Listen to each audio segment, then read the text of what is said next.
My name is Bob Plassman. We moved to Southport in 1996 from Hickory. I was working and wanted to always have a collector car, but between working and taking care of the household and other expenses, it just never really came to pass. So I used to go to car shows all the time, just drool all over the place. But when I retired, I told the wife that, okay, I got to have something to do. So she said, well, what are you going to do? I said, get a collector car. And I always wanted one close to the year of my birth, because I was born during World War II, and cars weren't made during World War II. I stumbled across a 1946 Ford, and this was a Coupe. If you remember the hot rod days, these were the cars that all got chopped up and souped up, made into super duper specialty cars.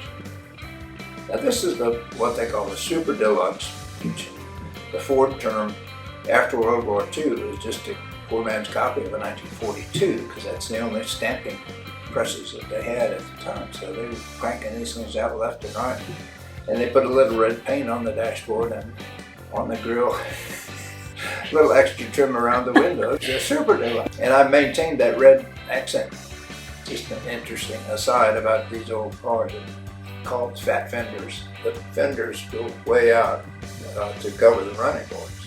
It's the unique shape to these things. The sedans of that era were almost like an egg. And the Coupe has a distinct notch. That's where the term notchback comes from. The window goes down to a notch and then the trunk goes out. Okay, this, like I said, a 1946 Ford Coupe. It was, I like to use the word born, in 1946 in April in Kansas City. That's where it was assembled. But this was untouched. It was an original car, and a gentleman in Wilmington, in another car club that I belonged to, had this car. And his wife said, you know, you're 85 years old. Time for you to start getting rid of your toys. The decision was made by Eric to get rid of his car, so he put a note in our club newsletter that his car was for sale. And I just happened to see that. He wanted to be very secure in his knowledge that the car wasn't going to get cut up and made into a hot rod. And I assured him that I was Mr. Original. That's my middle name. And over the years, he would come to the car shows and see his car, and he was pleased with it. He said, I'm sure glad you're taking care of it. The insurance restrictions have it. You can use it to participate in shows, parades, things like that, or you can take it for so-called test drives. So it's not a daily driver, but I do use it.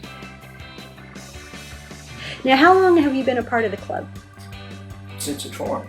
Matter of fact, I was on the ferry with this car going to a show at Curry Beach. The old van came up to me and said, you need to be part of our group.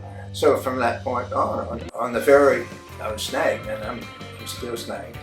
We have two main shows in a year.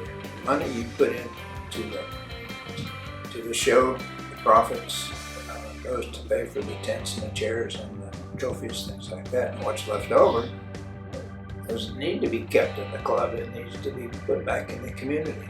And I'm 100% behind that. Well, thank you so much for your time today, and thank you for sharing your beautiful car with us. Oh, it's a pleasure to be here. Thanks for the offer.